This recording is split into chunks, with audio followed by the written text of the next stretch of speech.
Yo, yo, yo.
Hey, what's up, everybody? Um, we are going to do another stream with Party Size Cycling, Andrew. And as one guy said, call it a hot take and then be dicks, apparently. As I responded back to him, I was like, I think we were having a lot of fun and we don't take ourselves that seriously. And I don't know, we like enjoy just having the chat. And like I said, this is a niche of a niche. So neither of us are, gonna go to actual like blows over this stuff. So, anyways, I'm gonna bring on Party Size Cycling, and we're gonna talk about why expensive headsets are bullshit. So, once I find the thing to click on, there we go. And then also, guys, I'll need to know right away because I can't tell what our sound balance is going to be. So, a couple people just let me know who needs to go up, who needs to go down. But anyways, welcome back, Party Size.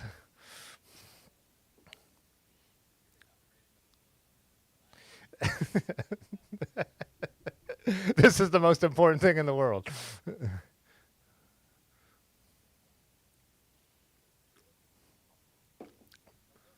Good. Yeah. You had a good week?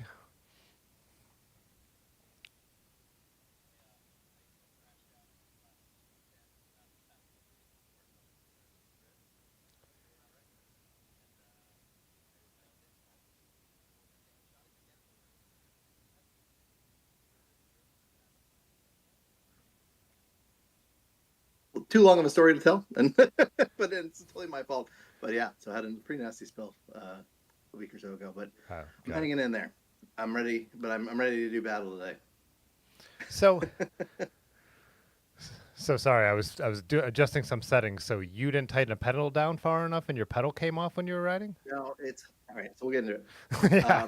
I on that while that we discussed last time, I have Appleman cranks. They are the same on the left and the right, and they don't actually engage with the chain ring. So the chain ring just sits on the spindle and it cinches between a retaining ring and that. I was having some problem with some clicking. I was going back and forth with the manufacturer on it, and I was really had to like get in with some calipers and stuff on the non-drive side. So I'd actually flipped the bike around in the stand and was working on the non-drive side. And pedals, funny enough, are not labeled drive side, non-drive side. They're labeled left and right. What happens when you flip the bike around, Tim?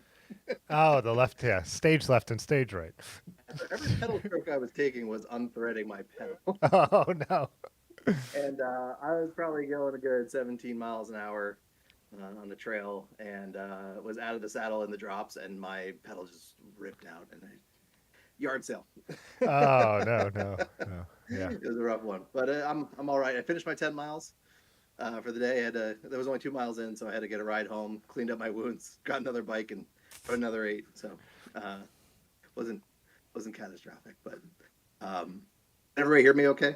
Yeah, they said raise you about 20%, the last guy, so hopefully that does it. Okay. So yeah, let me know. it's funny 'cause when I got into vintage bikes, they were most of the ones I bought were French, and so then I had to figure out what the letters for left and right were, because obviously that. I never really thought about that. Yeah. That's for the vintage bikes. Tradition seems to stick to you just like super glue, Tim. Yeah. That's one. I was like, I meant to look through a list of that, but I forgot. Anyways. We'll see if anybody can guess. I'm going to be dropping song titles of a particular band. You might already get off the first one, some people, but see how many I can get in. It's a little fun game for myself tonight.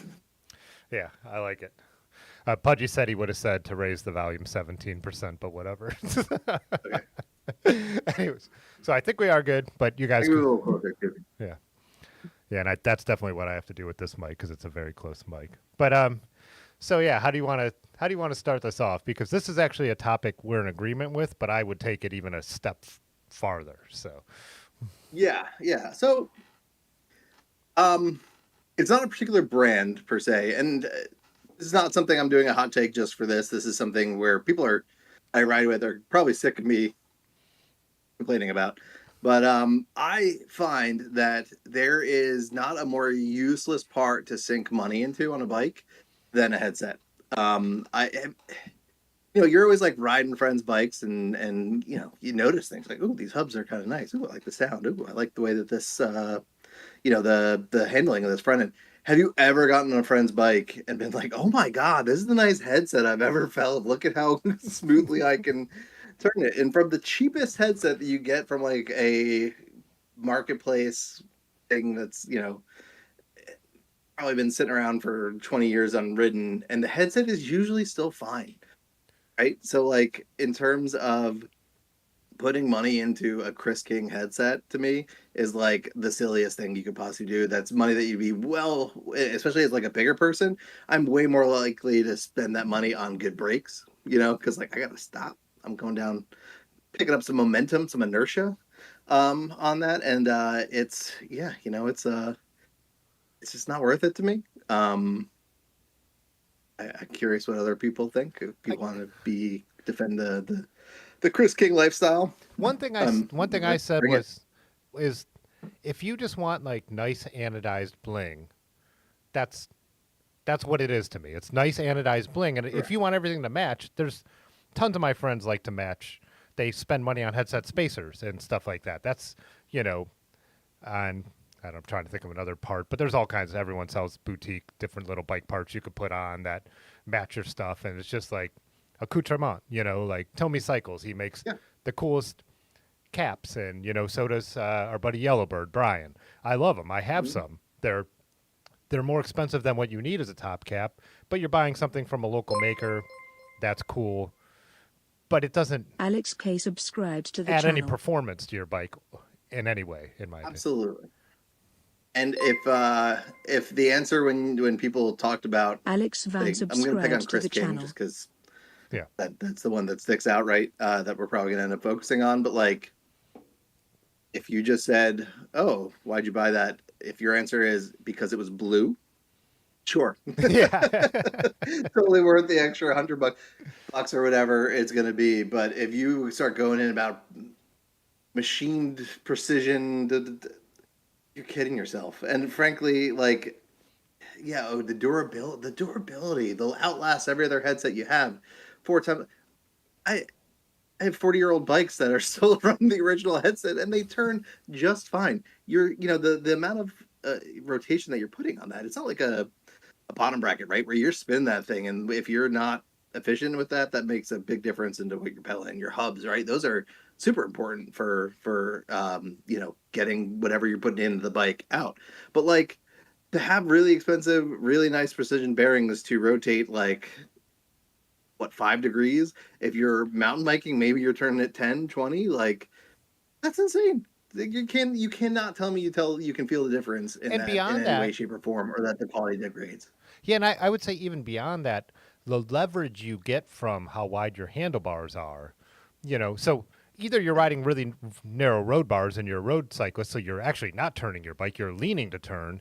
Or if you Yeah. are even a mountain bike or an alt cyclist who's riding the widest bars, then you're putting so much leverage on that you can't feel that difference to me in any way. And like you said, the durability, I was thinking about it. My Raleigh Tamland is a 2014. I don't know when I bought it from the owner or traded from our store owner for it, but I'm coming close to putting 25,000 miles on the bike myself. The only original component on the bicycle at all, the FSA headset. It's the only original component Never on the bike. fail. Yep. I've only ever replaced the headset on a bike one time, and you want to know why? Because it was silver and the rest of the bike was black. Yeah.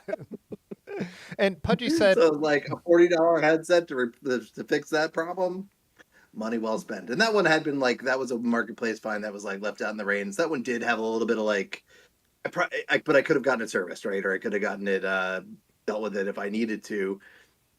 But it was purely an aesthetic choice to replace that headset. It had nothing to do with any real, true, like, I don't know, the quality issues with it, right? Somebody, I'm looking at the chat over here. Somebody said King Creek 40. Like, that's a great example. That's as best high as you need to go, in terms of, again, unless it's for aesthetic purposes. Because I'm somebody, like, I'll put cable cherries on it. I don't care. I'll spend the money on the Wolf Tooth Bling kit or something like that, hands down, to make like sure that the parts of my bike, like, I go to the Philly Bike Expo, which is gorgeous, gorgeous bikes, but it's always funny to be like, "Oh, did you see that bike with the?" And I'm always like, "What color was it?" Or what? That's all that matters to me. I'm like, why'd you like that? Oh, that was my favorite bike. Oh, why? Why'd you like that one? Because it had the coolest color. Like, that's honestly 90% of why I like certain bikes, or that. And somebody, who was it recently that had a YouTube video that kind of went up, I think in the last week or so, that was like, maybe it was Seth, um, that was talking about,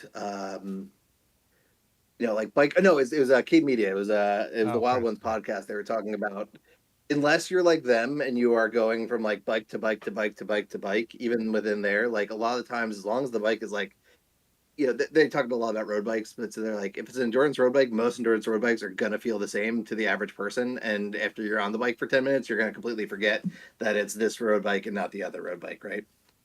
So, for me, it's always like when new bikes come out, I'm like, yeah, what color is it? What colors come in? Do I have a bunch of components that are also that color? Like, that's usually what I'm really looking at. So yeah, I mean, I think that's all right, we'll save the other thing for your other conversation. But I don't know. I don't know if anybody's really fighting us on this one. Let's There's see. one. So Let's I go. only Let's go to found the tape. So I found one comment that Mustache Ride said, Okay. I can feel the grit when mud gets into a cheap bearing versus a nice headset bearing that doesn't let the mud in the first place.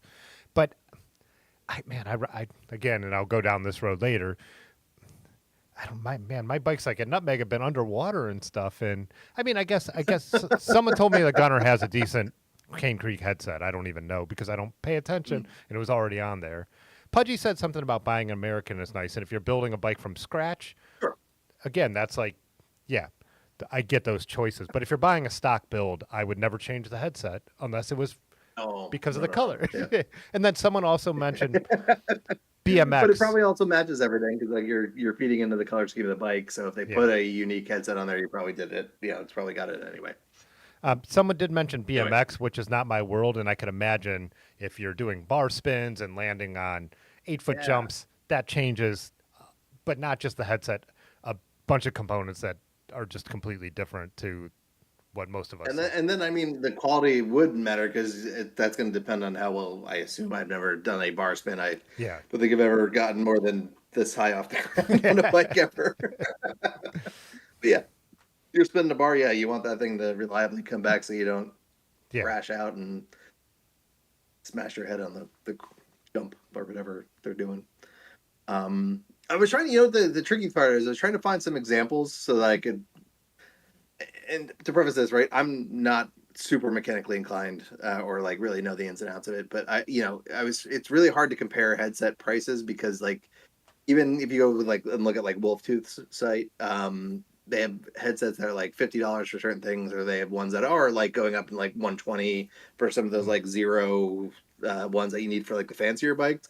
And so I guess, and then because I looked at some Chris King ones and I saw $200 prices and things like that. So I'm not sure if those are comparable to the 151 or $114 ones with Wolf Tooth, but even then, they're really not that.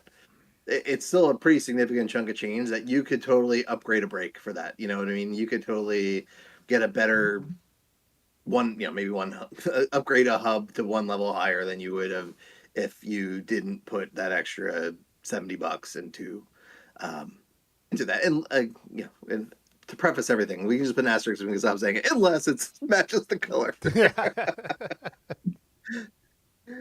um, but yeah, headsets are weird. I don't know. I watched the video and tried to explain like the lettering system and stuff like that, and I still don't quite understand it. Oh, and speaking of things I don't quite understand, but I don't know if he's in the chat tonight, but Brian from Yellowbird Threadworks, I think one of the first times I ever posted this, that was like, I don't want to yum people's yuck, but this is something I feel very strongly about. And he's like, actually, from a mechanical engineering perspective or whatever, uh, bearings aren't even the right thing to use on a headset because of how little of a turn it actually makes. So actually, bushings would be actually the correct thing that would put on the bike. People, for whatever reason, don't do that for some reason. Um, so it's not even like it's not even the right tool for that. So now you're just spending a ton of money on something that isn't even really in any way, shape, or form needed. Yeah, a couple people, and so a couple people have mentioned too, like that again, but this is kind of comparing modern versus quill stems and threaded is like the maintenance free Yeah. factor. But like again, I've never messed with any of my modern headsets, but with the threaded ones, and when people talk about maintenance and getting stuff in there, it's still so easy to do maintenance on cup and cone stuff. Like you don't even need to be mechanically inclined. You literally like open it up, clean it, put the ball bearings back in and re-grease it, which again, so like a lesser bearing system than like a sealed bearing system, it doesn't matter because again, it's not your bottom bracket. It's not your, like the problem with some old school bottom brackets is like the races get destroyed by ball bearings being in there sometimes. Grit could get in there and it ruins the Mm-hmm. races. That doesn't happen with sealed bearings. That's why sealed bearings are arguably a better system if you don't care about that they become trash. you Right. know? That you once every 10 years got to swap out a piece this big. Yeah. So I would warn that if bike shops stop using paper towels for everything, we'd probably be greatly offsetting than the throwing out the sealed cartridge stuff every once in a while. I think that goes for beyond, in my opinion. And again, I'll be the person to be Scott Farkas taking it on the chin here. I think that goes for just beyond headsets. I would say for the sake of just most bottom brackets, or things that have like the replaceable stuff, like bottom bracket. No, you know what? I'm not going to die on the hill. Bottom brackets, that is kind of wasteful, and that is they have to kind of swap out the whole thing. That would be nice if they made those that had just like the little insert that you could like take it out like you can with headsets. But even those are, I think, I don't know. It'd be nice if they were serviceable. Yeah. All right. Never mind. Yeah. So, well, Ripping here. that is kind of one of the things I do. Like I would. Oh wait, there's a super thanks coming through. Michael Bennett super chatted Thank you, Michael, $5. for Thanks for supporting hosting these, Tim's Tim. channel. Yeah, thanks, Michael. Appreciate it. Yeah, I do, and I can see, and I've never bought a more expensive bottom bracket. I mean, I bought a Dura-Ace one, but they still cost nothing compared to Ultegra 105 or whatever, Yeah. like the outboard bearing style, for Shimano, whatever, Holotech.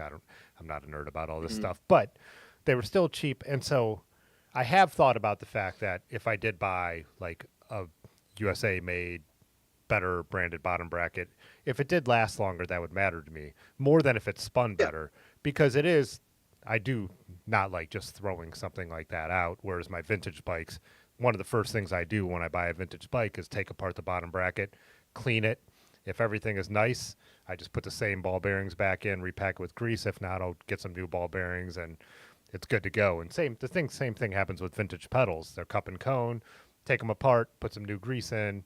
You're not throwing away a pedal or I don't know other factors. Yeah, I wish that happened more. I remember I had some flat pedals I really liked were the Izzy Thumps, I think they were. They were the metal ones. Um, and I was, after it wasn't really that much. It was probably about 5,000 miles. They really started to make a lot of noise. If I went through a puddle, they would be making noise for the next few miles, things like that. So I did buy like a rebuild kit for that, and it wasn't cheap. It was like half the price of the pedals brand new.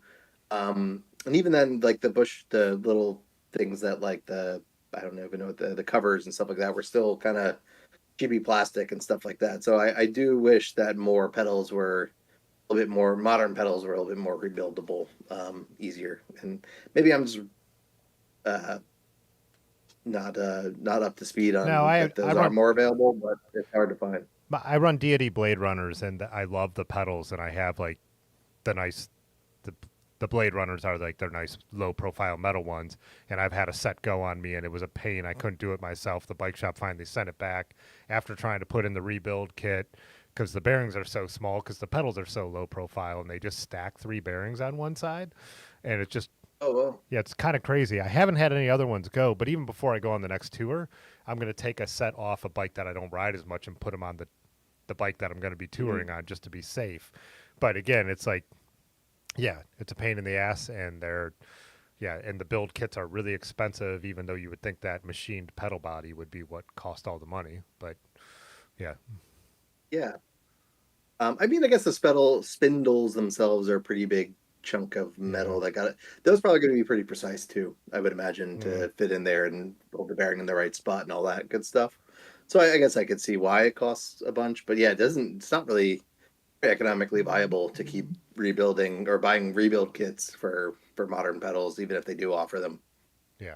Um, Especially if you can't I'm do it down yourself. to start talking. Sorry, say it again. I was saying, especially if and it turns out you can't service it yourself. Like I couldn't fix the Deity pedals on my own. So if the shop owner wasn't my best friend willing to kind of service warranty it for me, it would have been like, Yeah. what am I spending why am I doing this? I could have a new set of pedals that are, and I'd saved what, $20, $15 on $115 pair of pedals. So yeah. But again, it's the waste thing does come into my mind. So yeah. But anyway, so I will say, so talking about, I don't think there was a ton of pushback on expensive headsets not just being bling. I think Right. most of us probably agree. Good. So apparently it's just a take that needs to be said out loud. Yeah. Apparently it's not as honest. Yeah. Just like I said, call it what it is. You're getting the color you like. You're spending money on the color you like, or buying an American-made product if you're building your bike from scratch and pressing in a headset, which is fine. But I would go as far as to say that I don't think the whole threadless thing is an improvement on threaded, like quill stems. And like I've already said the one thing about, you know, the idea that threadless doesn't need to be serviced, but I like the idea that threaded can be serviced. So, Disco Jeff became a member. Okay. and then my other point Um, is being able to adjust your stem height, which, like, once you cut your fork on a modern bike, you're locked in to what you've done unless you want to make it shorter. But how many people are going more slammed these days? You know what I mean? Like, who owns a bike for a while and is like, I would like to have this more slammed? Whereas, like, with yeah, a quill and that was stem, actually a big thing. But yeah, with a quill stem, you could raise it, and quill stems are cheap. You could get a longer quill stem and put it in there. You know, Nito makes the Technomic, which I've put onto a commuter so it could have these high sweep bars. You know, if that was one of my other bikes, I would need a whole new fork or some goofy riser bars.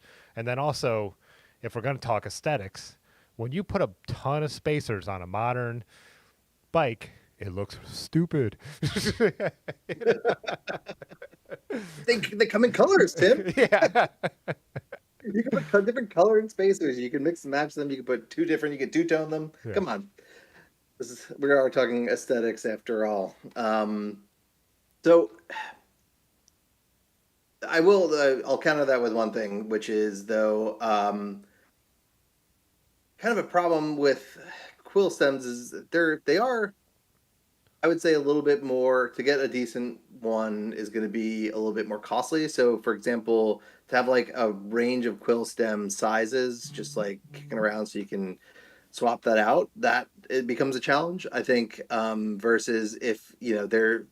I was talking about this a friend today. I feel like Ritchie Components really nails almost everything they do. Like they're just what they need to be. They're not a lot of extra. They're usually pretty affordable. So like to be able to buy, I have a whole host of Ritchie threadless stems in my basement, ranging from 60 up to like a 120. So if I need to make an adjustment, and then also to be able to then dial in the rise. So if you want to, if you like we're talking about, hey, I do need that.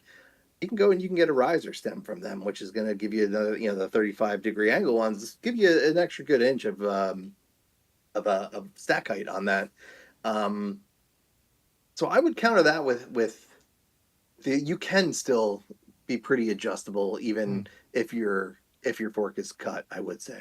But don't when you say different handlebars and stuff are more, you don't think different handlebars are more expensive than the plethora of Not handlebars, just the stem, like yeah. just swapping out just the The rise the and the stem. Yeah, just yeah. the stem piece to something that's a different size or different thing can often get you where you need to go because um, I will say that with an asterisk though, because I have started on like if I'm doing a mountain bike build or some a vintage mountain bike build for that matter. I've stopped using the quill stem adapters now that Velo Orange is now like pretty readily in stock with their 31/8 quill stems with a removable plate, so you can get modern bars in there. I have Yeah. found that I've switched over to that more so within the adapter because the adapter oftentimes I felt like it was really janky to try to get.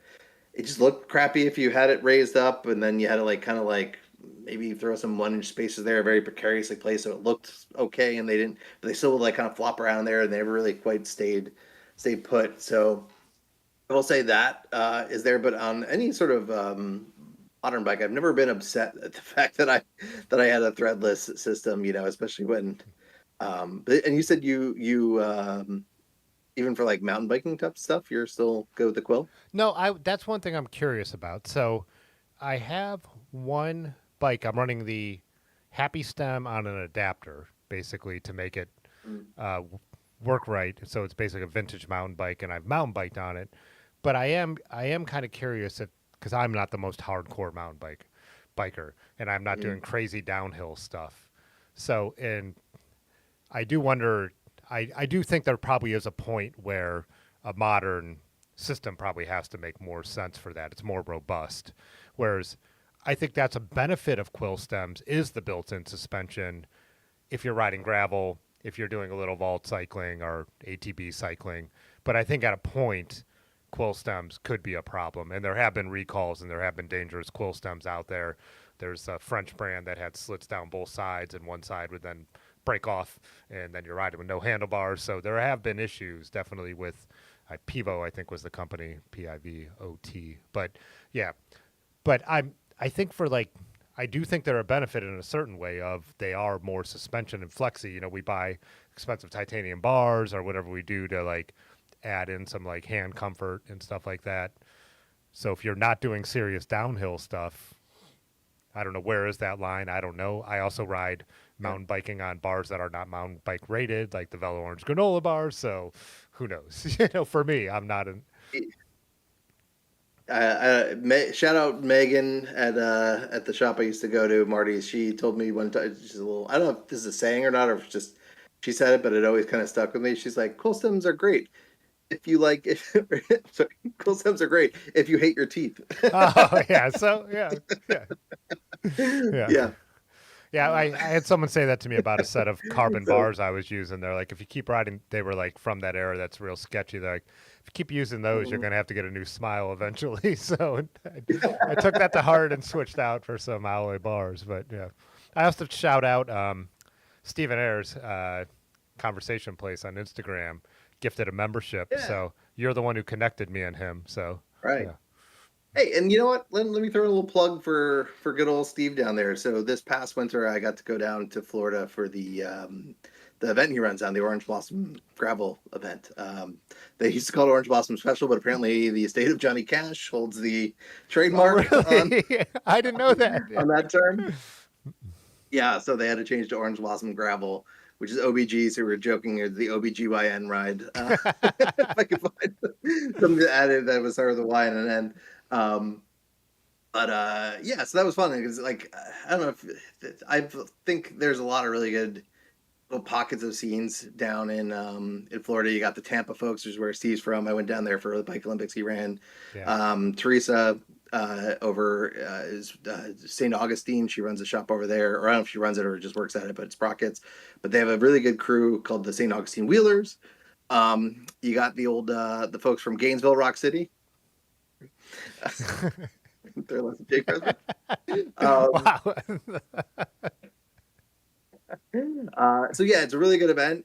I would say it's like I know, and I don't think that you've gone to too many of these, and I haven't either. But you know, Mid South is kind of regarded as sort of like the last like kind of punkish travel event, right? Because it's not the Mid South sponsored by Gar. It's not the Garmin Mid Yeah. South.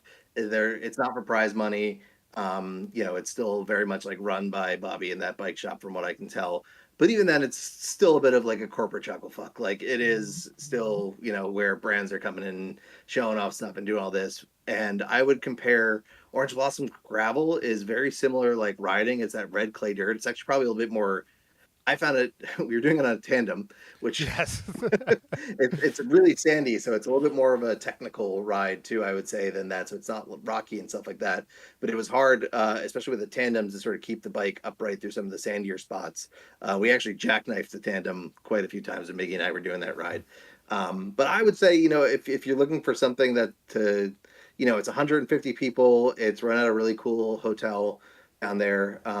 The people seem to be appreciative. Actually, I don't know. I didn't meet too many of the local people, but like I'm sure it does wonders for their economy in a place that doesn't get a lot of it. Um, it's cool. You ride through orange groves, which I've never really experienced before. It was their winter, which is still pretty nice out. But they had these like white bags over all the baby orange plants, I guess. And so like they would stretch for miles, almost look like white tombstones. Huh. So you just like look off in the distance in this hillside and just kind of see like these like really something I'd never experienced before. You're sort of riding through these farm roads down there. So just a quick plug for Yeah. that. I think it's worth it. I wish I could go. I don't think I'm gonna be able to go this year. I do try to do one like longer bike trip that I'm driving cross country with a group of people or something for. And it's hard to do the same one twice. But I would say if you haven't checked it out or haven't put it on your radar, definitely it's a cool way to Yeah. get in like the ground floor. It's something special, I think. And what is I'm drawing a blank. I know his personal Instagram account is Conversation Place. What is his group that or Swelter? Swelter Cycling? So that would probably, and Yeah. I think he does have an Instagram for Orange Blossom as well too, right? Yeah. Yeah, Yeah. I think the Swelter one has kind of died down. So he used to run a lot of events in Tampa, and I think he has sort of pulled back on doing that so he could focus more of the year on doing Orange Blossom and making it a really good, good, cool event. And like that's what I'm saying. There's not corporate sponsors. They had a cool little single track contest before. It's some water bottles or like a hat that he got from like Send It Safely. It's smaller Instagram accounts that are sending him surprises, or a couple like bike shops that'll help. Or I think by this point he has relationships with enough folks from doing events and getting prizes and stuff like that that he's got a couple of things. But it's very small. It's very just chill in general, and they throw a nice little party afterwards. We were DFL, so we didn't get to experience too much of it, but it seemed like everybody's having a pretty good time. I actually signed up for the first year he did it, and I just basically Mm. had a meltdown over logistics, which I know is like one of your specialties. It's not mine. And so Sanford, I looked. It was like right between two airports, and I have like family in one spot, and I'm like, man, I could fly in, I could ride it. I already I'm like looking at the routes. I'm like, I could bike pack to the event, drop all my gear, set up my stuff, my tent and everything, do the event, camp the next night, and then ride back to the airport. And then I started thinking, well, what about the bike bags? How do I pack up my bike? And I've also never flown with a bike, so it'd be Yeah. my first time. I'd be doing it solo because Aaron wasn't available that first year. And then I just finally like completely mentally melted down, and I'm like, I can't pull this off. And then this year we were both looking into it. We're like, we should really do this. Me Yeah, and I her were like, flown like once. It's not super fun. yeah. So Yeah. we're this year we're like, let's figure it out. Let's figure out how we can do this. And also Steven's like the nicest person in the world. I know he would do so much to help out. I don't Yeah. like to ask for help, but I know he would. But then we saw like sold out, and then we both took like a huge like deep breath. We're like, it's a bummer we're missing it, but at the same time, it just erased that whole mental, you know, energy of trying to Yeah. figure it out. So It's we're going up on so the only time I've flown with a bike was to go down to the thing he ran in Tampa, called Tampa Bike Olympics, which is a really cool event. But like my top tube got dented, and there's something we got there, and then there was a group ride the next morning. So it's 2 a.m. I'm with a multi-tool trying to put my bike back together on the patio, the dimly lit patio of the Airbnb I was staying at, and like struggling with trying to get everything like brakes and everything like that set back up and dialed in. And I was like, this sucks. So I'm one of those people. I could drive 15 hours straight pretty much and be fine. So the last year we drove from New Jersey um, all the way down to Florida, did it in one shot pretty much. So I did 15 oh hours. damn. Miggy and Tim Burke, tell Tim, clean up your act. He was coming with us. Miggy had slept some, so then he took over at like 4 a.m. and we just did a straight shot. And then it was a long ride coming back. Our It was still cold then. It was weird. It was like a weird cold snap. Like Atlanta had even gotten like snowed in, and some people had trouble from Atlanta. The Spindle crew had trouble getting down there, and then we were coming back up, and so it's 25 degrees out, and the one of the blowers in my car went, and so we only had heat coming out of one vent. Okay. It was 25 degrees out. It was like the longest drive back. Felt like we were never going back to New Jersey. Number four. Um, and it was, yeah, it was an ordeal, but it really wasn't that bad. If you do it with a couple people, I think it's worth it and feels better than And I looked using at all that those emissions to drive one person down across to ride your bike, in a yeah, and circle. I So looked into there's even no. riding the first year or driving the first year, and then I saw and I've driven to Florida. Like I said, I have family in Sanford, which is slightly outside Orlando, actually, where what's his name, Trayvon Martin was murdered. But Wow.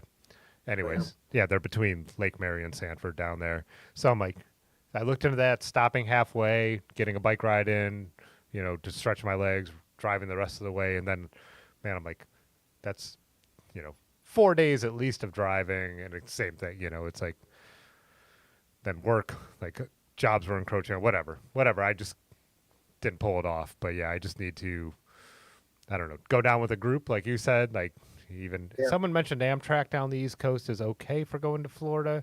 Takes a long time though. They said. Yeah, it's a long ride, and also the couple times I've tried to do it, it's nice that they do this, but it was a bummer. They like we were going up to Vermont for a family vacation. We wanted to try to do it with no car, just take the train up, do bikes. So you can go into Amtrak and you can reserve a spot for your bike on the Amtrak, but there's only a limited amount of spots. So we would have three bikes and there's only one spot open. So that was pretty much out the door.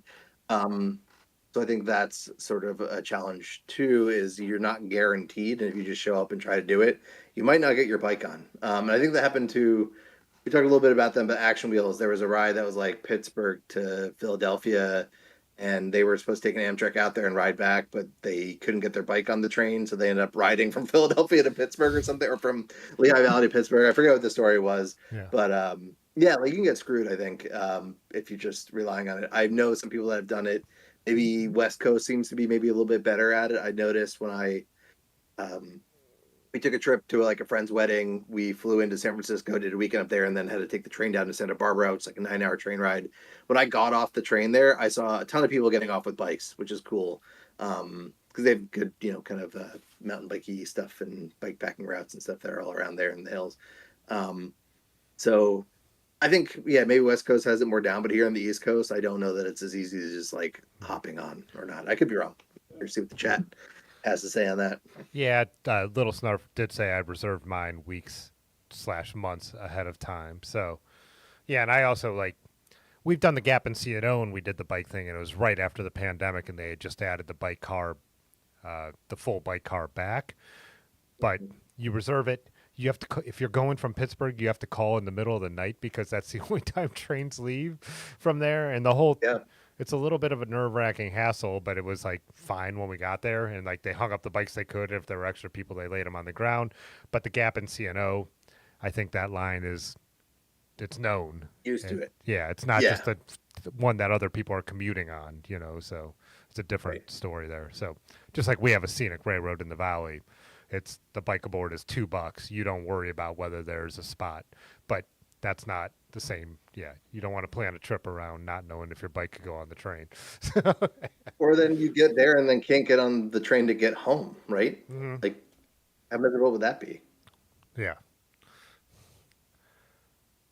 Trying to. But so going back to the headset conversation, I will Yeah. say the only problem I've really had with threaded the headset part of it, let's to focus on that, is that it does come loose every once in a while, and if you don't have that wrench to do it, it can be kind of a pain to get it readjusted. Which I don't think I've ever had that issue on a threadless headset. They kind of go in there, they get popped in, and then you really don't have to worry about it again. I mean, sure, you could mess up the torque on like the top cap or something like that, but I feel like they're pretty set and forget it versus the threaded headsets.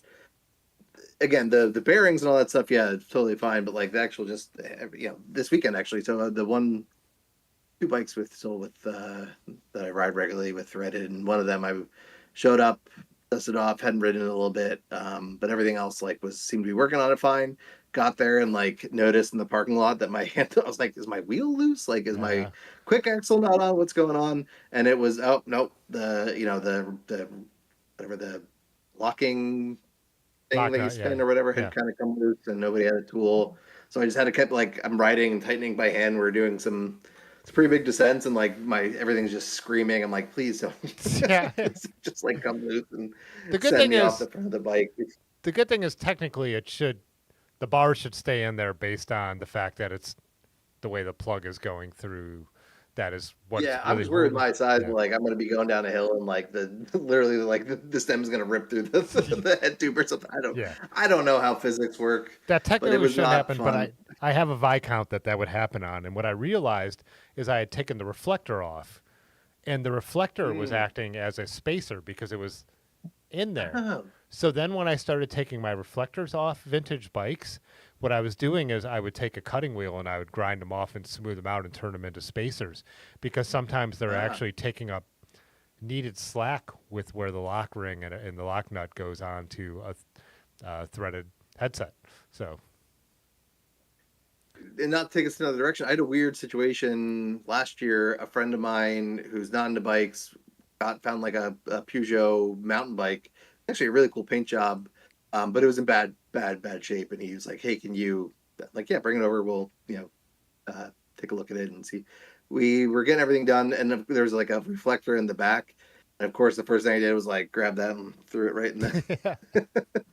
the trash can. And then we were working on it and realized that some of the cable routing went through the reflector. And I couldn't figure out how it went back on. It was not intuitive. I even like the next day took it down to the bike shop. I'm like, have you guys ever seen this? Like, I can't figure out, I can't find anywhere how this goes, like why this matters or why this goes back in, but I could not route the canty brakes in the back because it went through the reflector to like redirect the cable and to be straight on the into the brakes. And I was like, the seat post would end up being stuck anyway, so it was not that nice of a bike. And at some point, I was doing this for free. I was like, "You want me to throw this out, or do you want to take it to the shop?" I tried BB Blaster, tried some other stuff, tried the Bites, tried all the anything I had access to, and I just couldn't get it. I was like, the chances are that it's in the perfect height for your girlfriend is pretty slim. So we abandoned that project, unfortunately. But yeah, it was the weirdest thing I'd ever seen. That the reflector was like integral to the setup of the bike. I'd never seen that. Now, yeah, man, once you get into the vintage bike world, there is a thing where, man, I know people complain about different bottom bracket standards and stuff like that, but get into vintage bikes and French threading and Swiss threading and yeah, okay.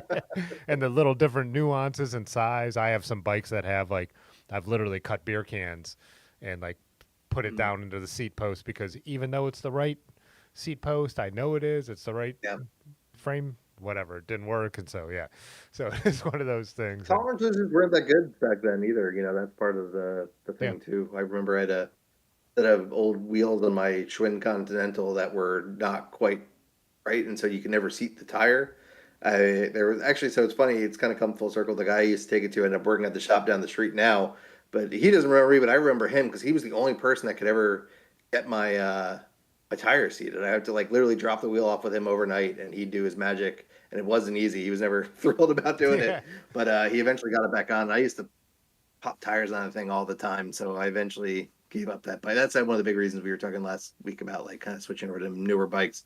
I was like, all right, let's get I like this enough. Let's get into like a little bit better of a bike. But yeah, it's a bummer because those old bikes are cool. I have a couple, one I guess Japanese bike, and that is seems better than the old European stuff because it seems like they didn't swap around as many. They like a lot of the JIS stuff, which was pretty standard. It seemed like, and so those I've from what I've heard, I could be wrong. Correct me in the chat if I'm talking. If I'm drinking a few beers and telling a few lies, and if I'm no, I think they stuck to the English stand BSA. Strong title here. Yeah. No, I do think they just like stuck to the, English threading and everything and didn't fuck around as much. And I know track bikes kind of have their own standards, but in general, same thing. Any Japanese bike I have, I could throw modern components on it. I could do whatever with. I've never found any kind of weird nuance. Steven said he had to do the. I forget Shimano is a Japanese company too. Like they've you don't seem to mess around as crazily either with some of their standards, as it seems like. Obviously the pull ratios and stuff, but that was really just to set up a joke about 105 things, and I upgraded them to a little bit better to 107 or 5. Check reference, by the way. I'm trying. I'm forcing. That would be a funny bike joke, even if you think people are like, wait, I was stretching. I was trying. How can I direct this conversation to 105? So I'm looking through song titles over here on the other monitor. By the way, Large Marge said JIS is pronounced jizz. Now, and before we started, he posted a photo of a THC beverage, so I'm like, when's Large going to enter the chat? And there it is. So another little plug here. This is a cool company, Endo. They're in Lancaster. They make, I think they sell them in Ohio too. They are like a CBD THC thing that you can just buy in a liquor store, and they're technically federally legal because of the farm bill, because they're hemp derived. Our local brewery does that too. Missing Falls. Yeah, they're doing that where they they grow hemp and then they just use tons of hemp to get like the THC up to like 5, 10, or 20 milligrams, right? Is that what they're? Yeah. I don't know how to do it. He tried explaining me stuff about microns and one thing. One Jake, the person that runs it, he's usually at like the Hush Money events, and I've developed a I talked to him a little bit here and there because actually I had given up on using THC stuff until I found this because it was just mellow enough to like at the spot. But he's got kind of a cool story too. He was like a continental team road racer for a bit, and then had a crash on a training ride and like broke his spine, and then got during his recovery got into CBD and things like that. And then I think they were his original cafe was part of like Floyd Landis's thing. They were like doing like CBD infused coffee. And then he went out on his own and makes these really great beverages that are readily available. And the dude's a hitter. He shows up at the Hush Money ride and he'll like leave after everybody. I remember I'm just suffering up this climb. This dude comes flying by. He's wearing a green velour jumpsuit. And it's like one handing up this like hill is like, what's up guys? And, like cruising up this thing. He's like I think he got second in the cross country mountain biking masters category at nationals this year. And he'll just like show up at races and just like blow him out. He's a really super nice person though, and like one of the nice people I've ever talked to. So I really like helping, because there's a lot of corporate versions of this coming out now, and liquor store now, and like that thing that used to just be a couple, it's like a whole bookshelf full of them now. But it's nice to have like one of them that I can choose that's like I know who makes this, I know it's somewhat locally, and it's not a super large just like money grab. It's this guy's life. So and he puts a lot of care and love into it, and he has like sparkling stuff that isn't infused. They also do a bunch of other stuff. I'm not sponsored, it's not a paid ad read, but I think it's cool when there's local bike people doing interesting things. For sure. I had talked for And a a lot while. of branding is bike stuff too.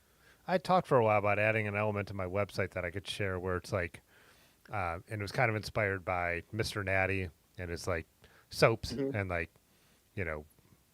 whatever. Yeah. And then there's a guy in Virginia Beach who does hot sauces. That is like a bike guy, and he themes it. Yeah. Speedy. Yeah. Speedy. This is pretty good. I'm a hot sauce head, and he's got some good ones. Yeah, I buy I his really stuff like all the time. the curry one they had. Yeah, so The ghost pepper curry one was pretty good. So I was like, we should have like a database of like, how do you support like cyclists who have like small businesses? You know what I mean? And just like, keep the money in house and cool. So one of those things I have on the list to get to probably. Especially when they're good, right? Natty, he let me. We did a swap, merch swap, and he gave me some hair oil. You can't tell right now because I just took a shower, but my it is drastically improved.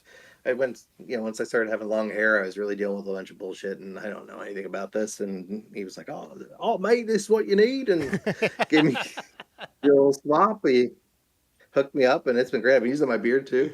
Good stuff. So it's nice. That's the thing. It's nice also when your friends are making good stuff. Yeah. Like Mr. Natty stuff. Everybody that's all in there. Did you see the thing that Brian put out today? The Yellowbird Threadworks cute cycles top cap he made. I had two shoots today, so I'm behind on social media. But yeah. Son of a bitch, Brian keeps making good stuff.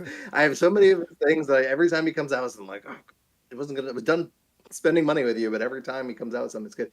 It has little Lego holds, so you can like put like Lego minifigs, and I'm a Lego person. You can't really see it, but over here is all Lego stuff. And then, or I'm like, dude, you could put like a little plate on there. You could like build a little thing to ride around with. There's a lot of possibilities to this. I'm like, oh, it's genius. But like, damn it, I need to get that. As a Lego person, and Steve is, I'm sure I saw you in the chat. He knows. He's always sending me Lego stuff whenever he comes across it. Like, there's so many of us out there. Ryan from Keystone is also, I know, a big Lego person. So like, drooling over this thing. Yeah, one of our great. Good job for Brian for making good stuff. Yeah. One of our really strong gravel racers around here, one of the best in the state, is a huge Lego guy, and I had a little open house for the other side of what I kind of do as a hobby. Is like, I mean, I do photography for a living, but more of my like vintage Camry film stuff, and like he came by and he brought me a Lego kit to build a camera, like to build like a Lego oh, that's cool, SLR looking camera. So yeah, Yeah, they're so talk about an expensive hobby. Side note, Lego sets. I don't know if you've seen what they go for, but I it's don't. My parent. the good ones are a couple $100 a piece. I have. It's funny because here I have tubs of them. They're my childhood Legos, but they're that like classic 1980s mix of like castles and Yeah. space. I was mostly into space Legos. Like I had the monorail Okay. growing up. That was my number one piece. But yeah, like I just always liked building spaceships growing up out of Legos. But it was all like I built the like one thing that was on the box once, and then they went in with the rest of the Legos, and it was just nonstop building Yeah. whatever I wanted. So That if these ones weren't so expensive because I have resold a bunch of them because to be honest I build them and then I don't get a ton of joy from them sitting on the shelf. So a lot of times if after I'm kind of sick of them, I'll the only problem is you got to take them back apart. I did the yeah, it's not bike related, sorry, but yeah, we're going on a tangent. yeah. I got the Taj Mahal, which at the time was like the second largest set, and it's one of the most boring things I've ever put together because it's like the same thing 8 times. It was terrible. But it's expensive and I'm like, I don't want to look at this thing. It's hard to move around. We were getting ready to move actually, so I was like, this thing's going. And I think I sold it for like $50 less than I bought it for. So it's a pretty good secondhand market. Yeah. But then the problem is I had to then sit there at my desk at work, like on conference calls that I'm not on video, and just like taking apart Pulling apart thousands of Lego Legos. pieces to put them back in the box.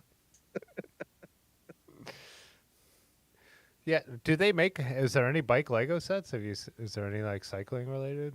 Um, I want to say there's maybe in my head I can picture one, but I Hmm. don't know off the top of my head. Being someone who hasn't Um, kept up on it is like so. When you say like the Taj Mahal type thing, and this is someone I love Legos. If I would open that like bin, I wouldn't get anything done. I would just start building shit. yeah. But so like when I was a kid, like you got like I said, you'd buy something that was a spaceship or a I don't know. monorail. My audio dropped. My audio dropped for a second. What was that? Oh, so if you're like when you're a kid, you would buy a Lego set, you would build it. Is like what is making them expensive now? Is it that they are these like particular sets and that adults are buying them? Is that like a different? So it's almost Yeah, like building a there's model. a acronym awful or AFOL, adult fan of Lego. And they're usually going after some of the bigger and more complicated ones. And there's a lot of pieces, is I think a lot of it. And I don't know what their sales volumes are like, and they're sort of limited. Hang on a Hobby second. Pedal Editions, Pusher a lot of Super times. Chatted $1.99. Taj Mahal more like tug my ball, am I right? Broccoli emoji, broccoli emoji, broccoli emoji, Outstanding work, broccoli Pudgy. emoji, broccoli emoji, alien monster emoji, broccoli It's still emoji. going. All right. Uh, oh, Oh, John. John. So John saying he has a sweet mountain biking Ah, set. yeah. I'm assuming he's talking about Lego there. There must be something out there. Maybe I need to get on Google. I've fallen out of it a little bit because my son got a little older. We got back, we got really back into Legos when he was younger and he was into it. And he's not. They're expensive, and bikes is an expensive hobby. I cannot hold down two expensive hobbies at the same time. There was somebody that came out. Sorry, well, then we can end the Lego corner of the evening. But somebody was trying to come out. It was a really great idea. It was like a Netflix, old Netflix for Legos. So like you would build it and then you could send it back, and they'd send you another one as like a subscription. It didn't. It folded pretty quickly. But I always thought that was kind of a cool idea. All right, Ah, Lego talk. yeah, yeah. Excellent. So what I'll be honest. So I don't when I go to bike swaps and things like that, there's always people with quill stems that people seem to be going like gaga over, but I'm just completely oblivious. Like, what are like the sought after quill stems that are out there? You asked a question that I have no answer to. Fair enough. So there might be, and I know there were a couple comments about modern quill stems, and Mm. like I said, the one modern quill stem I have is a Nito Technomic, or Technomic. That's how they say it, right? Yeah, and it's just because it's super tall, and I wanted a commuter with sweep bars. It's a Japanese bike. I'm looking at it right now, my Miata, and it was just like something to be completely upright when I'm in nice clothes and not wrinkle them on the way to a photo shoot, and then also leave a bike outside. Sometimes the parts of Akron that maybe it's the university, and I never want a bike to be stolen, but I definitely don't want my Raleigh or my Gunner to be stolen. And so if I'm commuting, that's the bike I take. So to me, it was like a practical thing, not the thing that I Yeah. was buying bike bling. So, and same with my other bikes. It's like the quill stems in there are usually the ones they've come with. And I have bought a couple over the years to like upgrade something. I have like kind of a cool 3T one on my Roger Riviere, but I bought it on eBay, and I bought it because same thing. It's like saying the color of a modern headset, like that quill stem. I bought it because it looked cool. It's more for a road Yeah. bike. It's got an arrow profile. I don't even have that bike set up arrow. It just, I'm like, $60? Yeah, I'll spend that on this bike that I got for free, and nothing on here is worth anything. Like the stem and the bars are worth more than the rest of the bike put together. So, you know. I always thought that quill, like the color match quill stems, were really a slick moves, like Klein, and Yeah, Klein did that. Klein. Yeah. I've never owned one. That's certainly on my list of like if I, but because I'm trying to, they're never cheap. You know what I mean? You never find those on Craigslist for whatever. And actually, I met a guy who like literally has some app that you can search Craigslist all across the country, and like anytime a client goes Oh, up, he goes and drives. He has like a barn full of them, so he's cornered the market on used clients, I guess. But I was always like, I will only get one if it's in good shape and it has the color match quill stem. And there's always some at the Bike Jumble in New York City, which is a cool show, or a cool little swap meet. But like they never have the quill match stem if they're at that and selling them cheap. They're always anything that's like complete like that is always going there. But I came across recently a Fuji mountain bike. Um, I think it was a 89 or something like, or 87, and it was like their top of the line mountain bike at the time, and it had a really slick like two-tone fade paint job with the color match stem, and I was like, mm. damn, this is a really slick looking bike. So I'm a sucker for that type of stuff for People sure, just which mentioned I don't feel salsa. like you get as much. People were Also, mentioning those vintage salsa like quill stems had like really cool like a lot of them were black with like what the salsa logo, but I think they made color matched ones yeah, and now. like the colored little flag thing, yeah, Yeah. those were cool. Yeah, most Never mine had are one. vintage road bikes, so almost everything is silver, and it's still where my love for silver components is like, my aileron wheels, like I love that look. I think it's why I always get questioned about my gravel bike. Everyone's like, "How'd you get disc brakes on that vintage gravel bike?" Or "How'd you get disc brakes on that vintage bike?" I'm like, "Oh, because it's not vintage. I just like silver stuff." So, Yeah. I always wondered how hard it would be. I wish I had like like friends that do good stuff. I really like need to figure out who in our area is a real solid welder, because I feel like that's something that you can weld disc brakes onto anything, right? Like, yes, you but I know, mean the forks don't. You are like a vintage fork. You should not just weld disc brakes onto any vintage fork, and oh especially a no, quill stem fork. No, no, no. That is putting a ton of force. Like so, it's one thing I always say. I was going to point it out, but I think it's up behind me. The original fork on my Raleigh, since it's 2014, kind of early for a gravel bike to have disc brakes. Well, it's kind of early just to be a gravel bike, and I think mm, they overbuilt the fork for that reason. I had Pudgy, whose comment I have up here now, like when he was over here, I'm like, feel this fork. And he was like, oh my God, like that's a boat anchor. And so, but that's why you don't throw them on like a vintage raked fork because they don't have the strength because all the force is going through the lower end of the fork, right? Which is very different than putting got it it. through the wheel. So some people do it, but Yeah, I guess that's a good point. I never really thought about it until this second. I mean, I've seen some people do it, but I guess a maybe lot they're of swapping times out they the put, fork. a lot of times too, they'll put them on the rear and leave rim brakes on the front. So because the rear triangle is so Oh, much stronger, so you're welding onto the got it. chain stays or whatever. So yeah, people do it too. And again, I ride all kinds of stuff that's not. I mean, when I found gravel and like the whole industrial gravel thing, I was riding vintage bikes on 32s that were definitely not designed to be like beaten up like that. But you know, I always say at your own risk. With any of that kind of stuff. Yeah, So you're setting yourself for a big crash. yeah, Six. yeah. Even when they You know, first I missed one too. I was looking to miss 5 state drive. Damn it.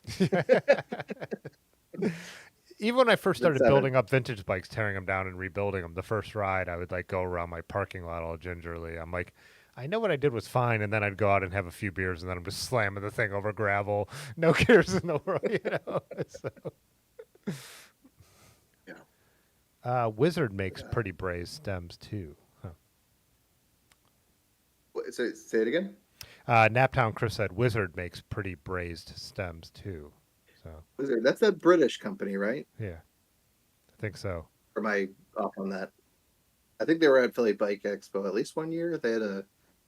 If it's the bike I'm thinking of is pretty cool looking. I think I'm blanking on why, but I just remember that sticking out. That was like part of the at that show. I think it's SRAM does like a their booth is like they have a bunch of like people that they give like a grant to build a bike, I guess. Yeah. And I think they were one of them. I could be completely misremembering that, but if I recall, it's some pretty cool bikes. Rigged from up in Cleveland, Joy Machines guy rider said I start sweating whenever I see brazed on disc tabs. But a couple other people then Mm. said like pretty easy to swap out a fork. It's like any of those things. It's like how far down the rabbit hole do you want to go with this bike that, like you said, like your friend might not be worth anything. Some are, some aren't. Yeah, Some are just your own passion projects, so it doesn't matter if you're going to ride it. That's what I always tell people too. Like sometimes they'll show a picture of a bike and they'll talk about the money, and I'm like, if you redo the cables and the housings, you've already lost your and put new tires on here. You've already lost your money on this yeah. bike. But if you ride 1,000 miles on it and like it, who cares? You know, like you know. Yeah. So I mean, the other thing though too is I'm like I think we talked about it last week. I'm pretty, or the other week. I'm terrible at cabling, and can especially like setting up canty brakes. I will 100% almost always have a shop do, but like disc brakes, I'm enough to be dangerous there, and I can usually set them up myself. They're a little bit, I feel like, less of an art and more of just like follow the instructions, and it usually works. mhm. So I'd be curious to see if like that would maybe make the bike a little bit more personally maintainable for me. But at what expense? How many dollars would I really be saving if I'm paying somebody to weld on and having to buy new hubs? And that's the other thing. Trying to find 26-inch disc wheel sets probably a whole another rabbit hole of a challenge to go down, right? So yeah, that's probably not a good approach. I'm trying to think about that now, like about the idea of 26-inch. Yeah, you just have to build the wheel set from scratch, right? Someone would have to build Yeah, I that mean, you wheel just need set. a hub, right? Yeah. I do have. I so actually when I had Brandon from Super Duck Speed Shop, um, good friend, metalhead. All my friends are metalheads, Except one. Oh yeah, yeah. There's a reference. Yeah. or all my best friends are metalheads. Yeah. Um, No one's called the reference out yet, by the way. I haven't seen it. If I might have I think missed I it. even said it out loud at one point. Huh. Shoot, what were we talking about? I actually did have a reason to bring up Brandon. You did. It was about 26 Oh, building he built wheels. he built a pair of 26-inch wheels for me that were really slick. And the price between getting like the white industry uh disc ones versus getting like the non-disc ones was really, I don't think it was really much of a difference at all. So I was like, well, if I buy these and I have if I need to take this hub, which is in theory, the most expensive part of a wheel build, I can always use this to build another set of wheels with it, and then it can be a modern one too because it has a disc. It doesn't hurt anything. It just changes, I guess, the again, I'm going to embarrass myself with my lack of knowledge, but I think it just changes the dish. You have to dish it a little differently. Mm, But I think if you're building a wheel from scratch anyway, you're going to be setting up the dish. So yep. I really don't think it's any problem. So like we were like when we were thinking about it, I was like, oh, it's kind of future proofing the hub. So if I get these, it can always become something different. The other problem, the problem with that though, as I've thought about that a couple times, is I've maybe wanted to build some of the wheels. This is a dumb project we did. We built a 48 spoke, 26-inch wheel build. I was really tired of breaking spokes on my rock hopper, and so I was like, I don't ever want to break a spoke again. If it goes at 48, build me a 48.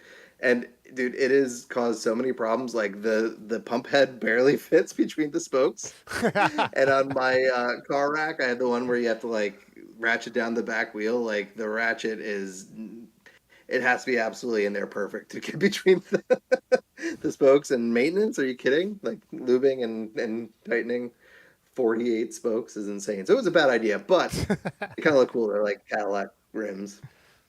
So people are But saying that the uh, 26-inch disc is out there. So yeah, is out there? yeah. I I like gotta. commonly.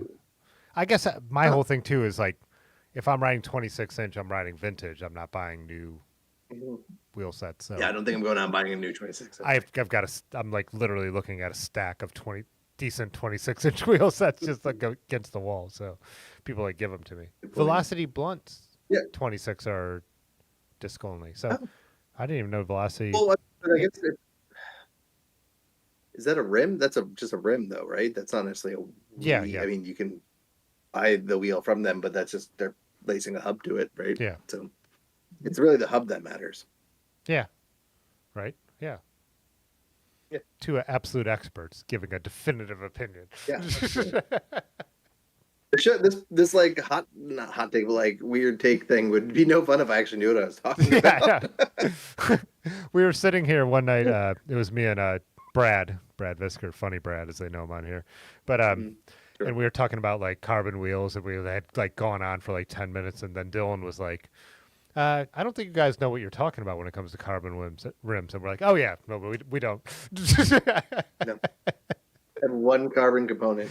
Despite how you all might think from our last conversation, how much of a modern whatever I have like just because the Wild literally shipped with an NV fork, and I even had to like go and message NV and be like, what's the weight limit on this thing? They're like, no weight limit, go nuts. I was like, okay, and sure enough, it's held up pretty good. I haven't noticed that huge of a difference on it.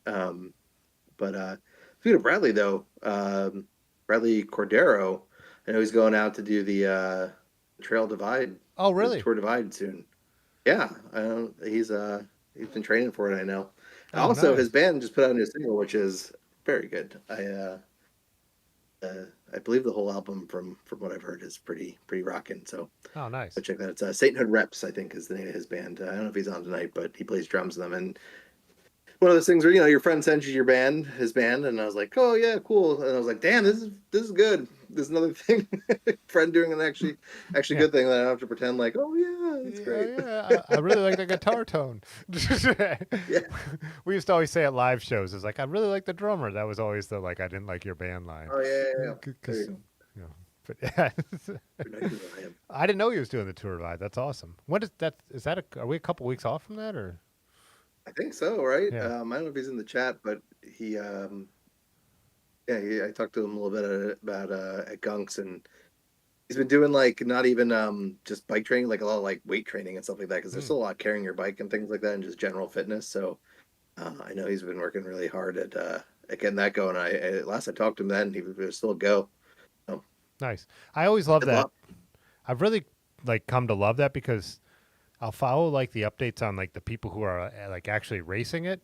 But then now it's like over the years of meeting a number of people, like you just have friends who are doing it. So like following like the pointy end, but also just following the people who are just out there to try and do it is like it's like fun in both ways, you know. So Yeah, I think it's more impressive the people that are able to, figure out a way to take a month away from their life or whatever to do it, and then to not even be guaranteed to finish, not really get anything other than just like general satisfaction from doing it. And also like that's really hard work. You're out there for so much longer, right? You're going to be out there for three times yeah, what the pros are out there cranking it out on, what Lail's doing and yep, that stuff. So like more kudos to them than the people that are crushing it, and it's just a matter of how fast they can do it, not even if they can finish it, versus somebody that's like out there like putting themselves out there that doesn't know that there's like a guaranteed thing that they can do.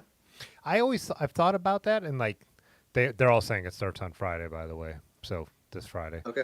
So I've thought about it too, and I'm like, I don't even have like the guts to like camp in some of those places in the northern regions. Like when I watch like some of the videos, it's like I don't think I like.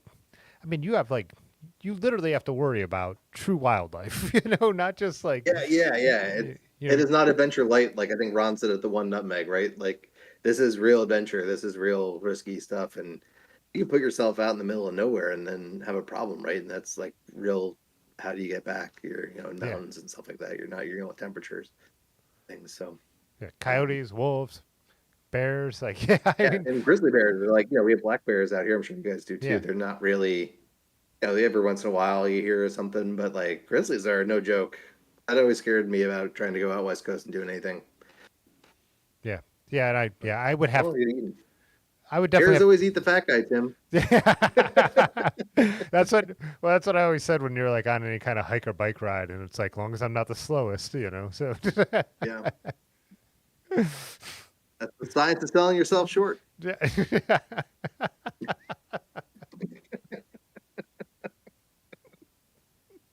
Oh man. Yeah, yeah. Again, and I'm also a little bit of a. Why would I say a little bit? I'm a complete wimp. Like, I've only like overnighted like on my own once, and it was in like a state campground with other like tents around me. I think of like being out there, like really in like the mountains, like way up there, like in the north. Like not that the southern sections are any. Then you're worrying, you could have to worry about rattlesnakes or any of that stuff. But I just still feel like it being up there in the deep dark woods on a thunderstorm night. How I would be scared out of my mind. I can't even. Yeah, I'm not that adventurous either. I think the only that really truly camped solo by myself was the first nutmeg I did. Um, I did the easy route, which nobody really was doing as an overnighter, but I at the time was had never ridden off road really, and was like had never bike packed, and just went out there and like just during COVID tried to do it. And then so I was at a spot by myself. It was everything there was like kind of stealth camping. He had laid out some things on the map, but it wasn't like this is where you're camping. It was like here's 3 or 4 spots that would make great places to pitch tent. And I was trying a hammock for the first time, so it was challenging because I didn't have any help and I didn't know. Like I put it together a couple times on my own, but it wasn't after riding a bike. Loaded up that all that terrain and stuff like that, so I was pretty tired. And then that night there was I don't know what it was. I'm sure it was nothing, and I'm like half mile off the of a road. Like I'm not really in the wilderness at all, but there was definitely something in the woods, and I had never slept in a hammock before, and I don't know if you have, but like you feel so much more exposed Hmm. than in a tent for whatever reason. And I swear to God, it sounded like this thing was like right outside my tent, whatever it was, and it was making some sort of crazy shrieking noise. I'm sure it was just a fox or something like that because they make the like foxes at night sound terrifying. Uh, and yeah, it was miserable. I had a horrible night doing that. I mean, I'm sure you get used to it, but I don't know.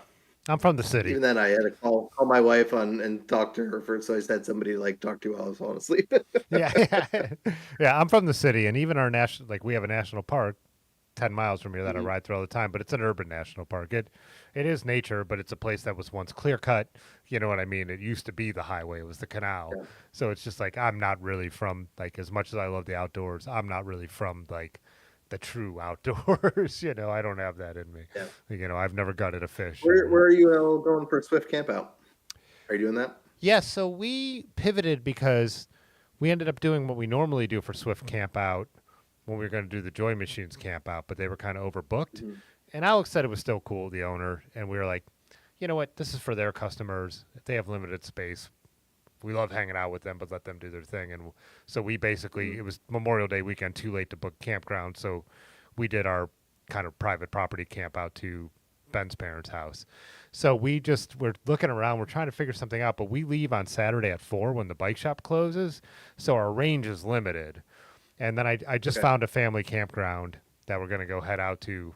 So we're going to see what this is like. So it's like one of those Yeah, places that's fun. where they have events and like, you know, yeah, it'll be interesting. So it'll be like a quick overnighter out through a neighboring city called Wadsworth, and there's a brewery there that the owner's awesome. So we'll stop there for dinner and then go out to this Mhm.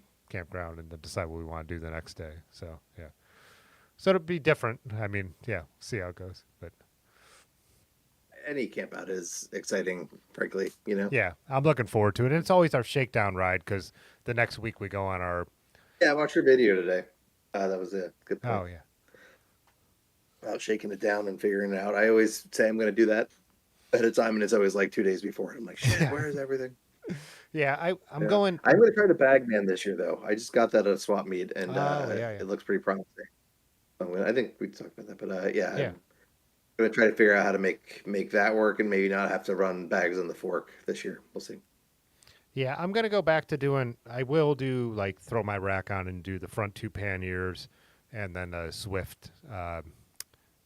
What's the big one? I just my mind Zeitgeist in the back. That guy, Yeah, yeah. yeah. So that I think, and then I might run a frame bag if I feel like I need it. But that'll be my Mhm. setup. But we're doing like a pretty pavement. Like our tour is going to be pretty simple and pavement oriented. We're doing what we're calling Alt Ohio to Erie. So we're actually going to start in Portsmouth, Ohio, which is on the Ohio River.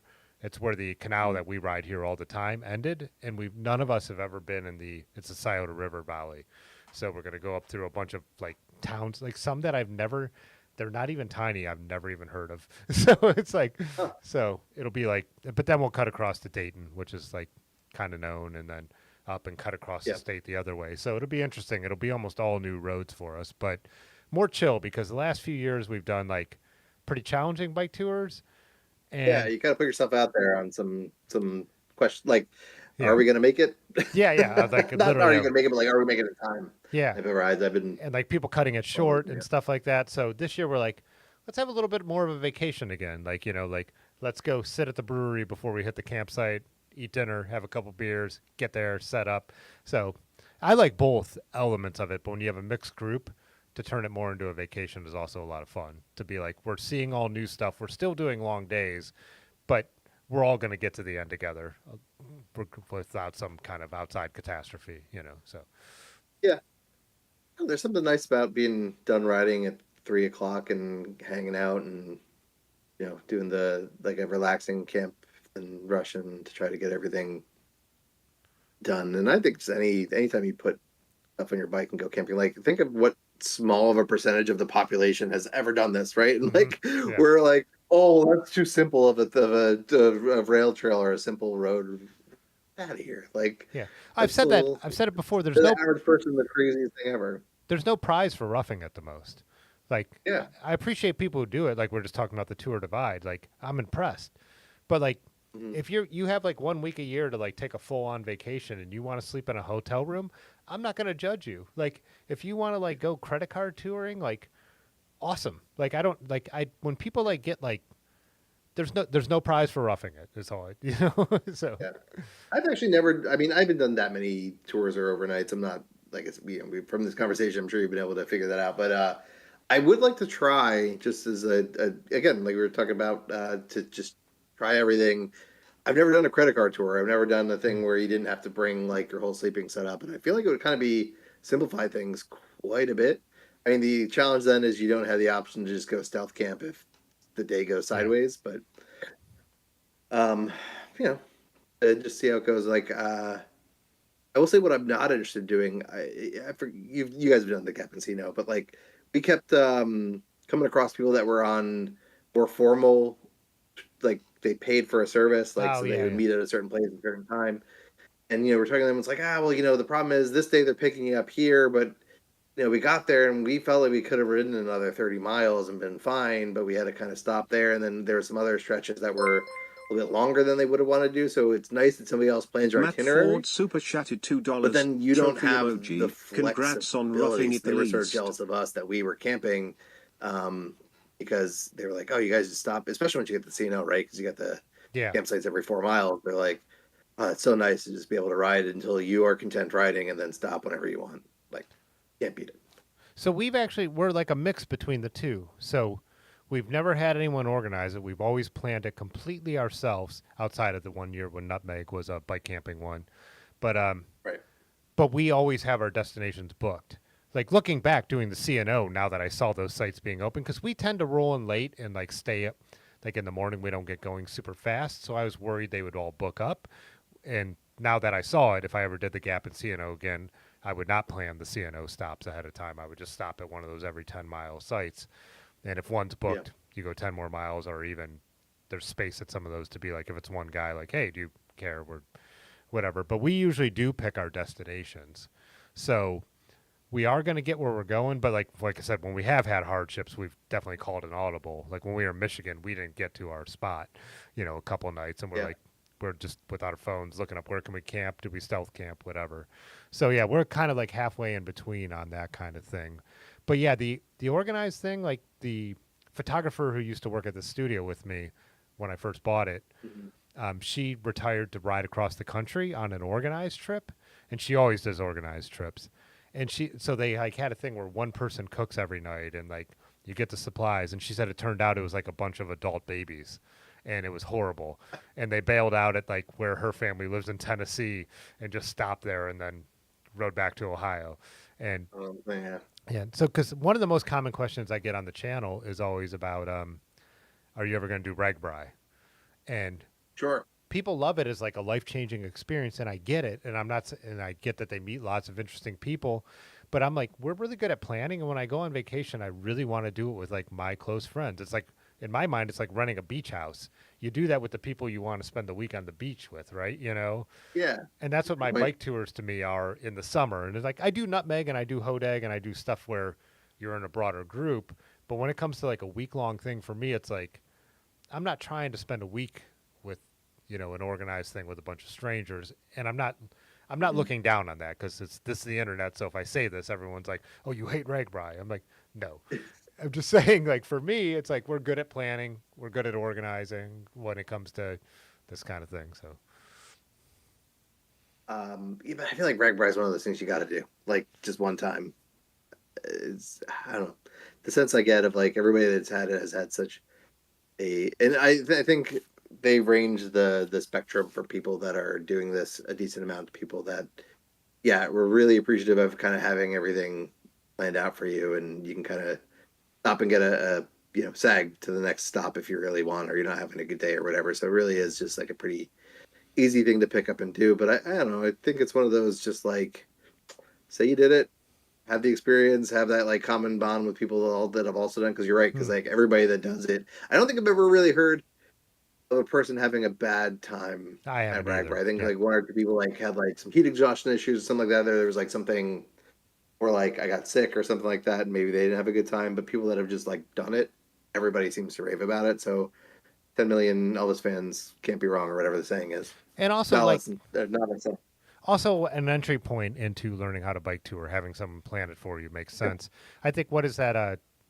It used to be a bike shop in New York, but now all he does is tour 718 Oh, cycling. 718. Yeah, yeah. So I I've think never been that's on one of his. Matt Ford just got back from oh one. yeah, that's right. He It's was really in another. here too. And like another thing, Yeah, it's like you can go out, you don't have to plan it. Also, say you don't have a group of friends who likes bike touring, it's and you want yeah. to tour with like-minded people. It's a great way to do it. And I think 718 definitely pulls in like probably a crowd that's a little more that we would want to hang out with and stuff like that. Like Yeah. watching his videos anyways because I watch his YouTube channel. So Well, yeah, I told Miggy and them used to do it. They called the shadow tours. They would like ride behind them or do their own route and then like glom onto their campground at the end of the night or something like that. yeah, I remember seeing them in Um, concrete trails on a lot of the overnighters that they would do up the OCA and stuff like that. So yeah. I think Miggy said that's how he got like into this style of cycling. If I read, not to put words in his mouth, but I think that's like what got him into this was doing 718 tours. But I there's another person that I met at Gunks. I want to say it was Casey or Taylor. I'm sorry if I'm forgetting your name and you're on here, but Lycan Bike Tours, hmm. Lichen. I'm sorry if I'm mispronouncing that. I know it's a naturey term. I think he's doing something as well up in like upstate New York. I could be completely butchering that, but give that a if you're somebody that wants to try to do something that's a little bit more organized, I think he's maybe somewhere in between from what I've seen. 718 and like those and like just completely roughing it yourself. Like so check that out. Yeah, He's a and nice dude. you lead. You're one of the people who leads Swift campouts and has a sign up and Swift camp out. Like if you have Except one for in last your year when I woke up and I literally my back went oh, out that's right. that morning and I had 30 people like descending on my house and I could not get out of Yeah, bed. So I missed my own camp out last year, but this year, hopefully, fingers crossed, everything goes well. But yeah, we have 50 people this year. oh, Our really? normal Fifty. campsite got yeah, our normal campsite. There was I guess we were sort of competing with a Boy Scout troop that had the other two. The campground that we were usually at was right across the river from like one of the main New Jersey river towns. There's a grocery store. It's really easy. Um, and there was three group sites. Two of them got taken by Boy Scout troop. When I went to book it this year, I guess they took all three because it was sold out like as of January 3rd or whatever when I called.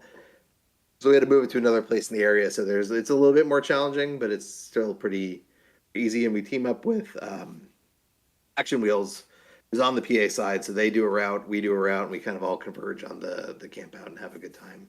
Um, and then I guess they had a good time last year, which was the first year we did it. Nobody complained. I wasn't there. Yeah, you don't know. You don't know for sure. Like back to your point Yeah, though, but because I kind of moved on from credit card touring.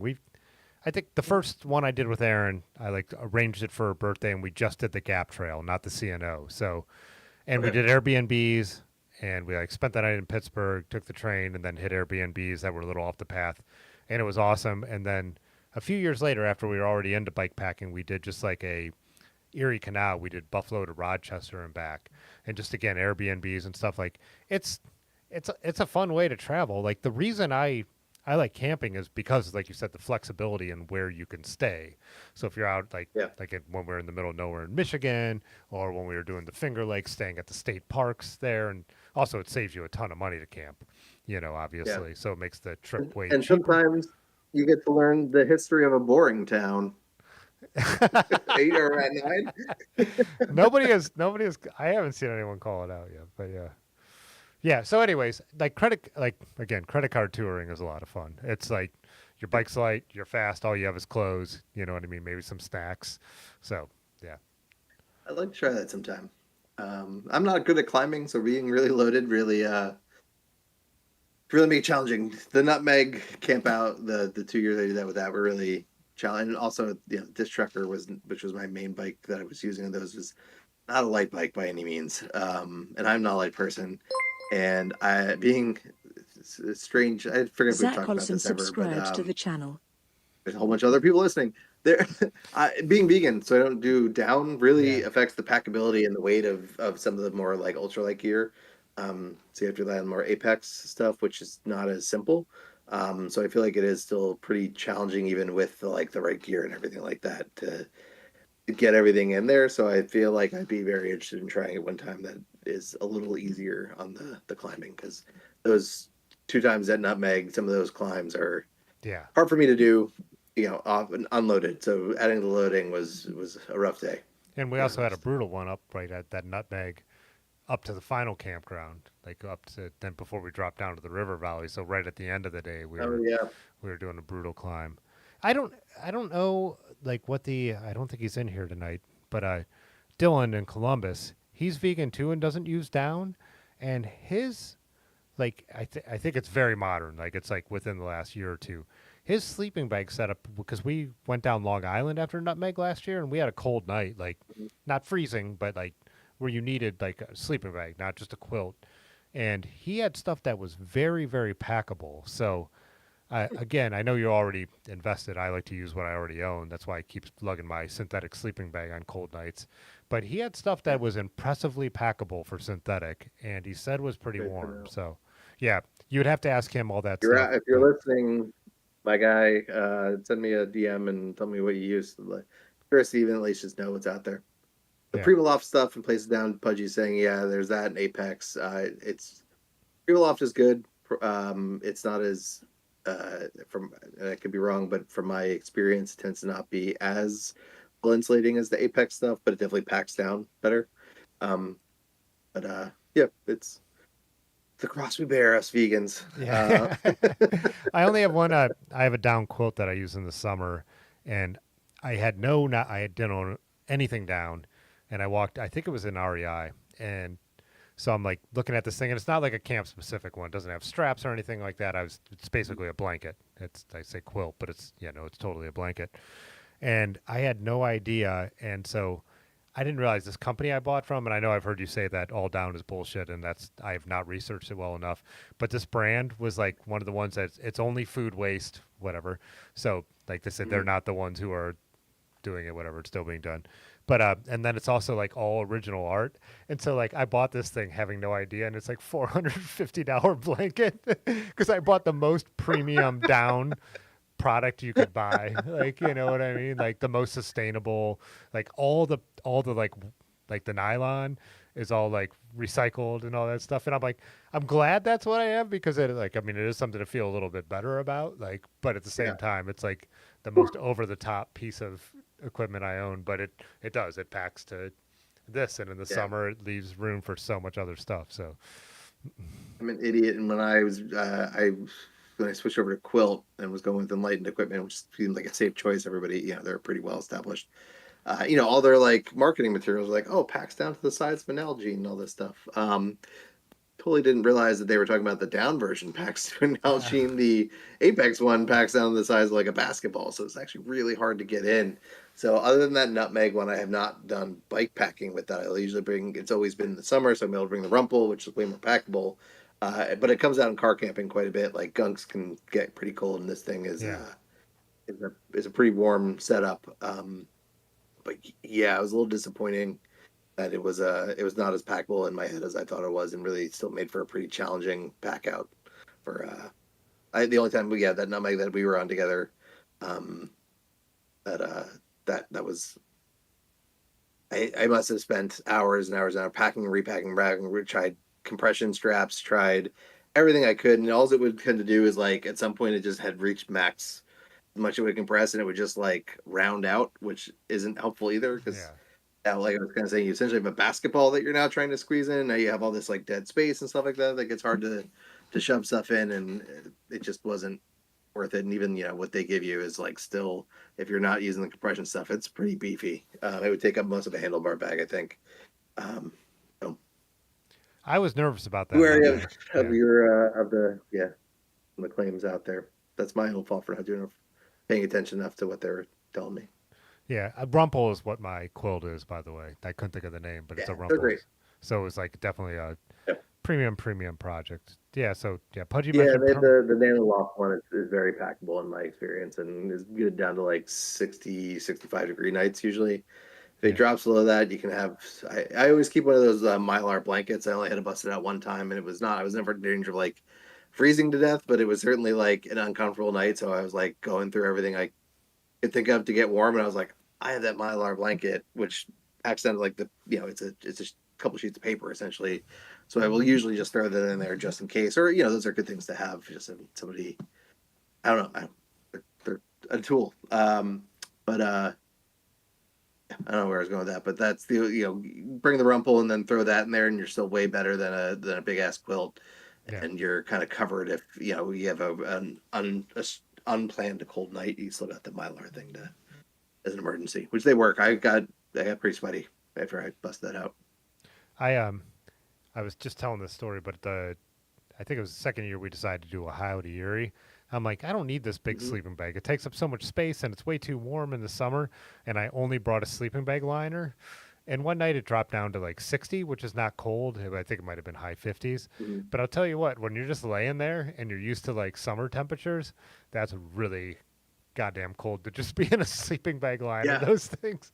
Like Aaron ended up oh, like, I no, ended up, we were at like an RV park on the Gap the one night, and I literally went and slept on the toilet for a little bit because it was cold. And walking by all these people in their campers, and they're all, you know, warm and toasty, like you motherfuckers. But just a real quick side note. So for the folks I see people messaging me things, it's hard for us to sort of keep up with that while we're talking, and then afterwards, I can't go back and see these. So either put them in the comments or shoot me a DM at Party Size Cycling. I would absolutely love to hear all your recommendations for some some synthetic camping stuff. And check it out. But there's a good chance if you're messaging over there, I'm not going to see it unless you do one of those two things. Naptown Chris just called the references, by the way. You really do. Yeah, yeah, absolutely. I'm wrapped up like a Chipotle burrito. Nice. Are they? Is that band still around? I mean, are they still playing?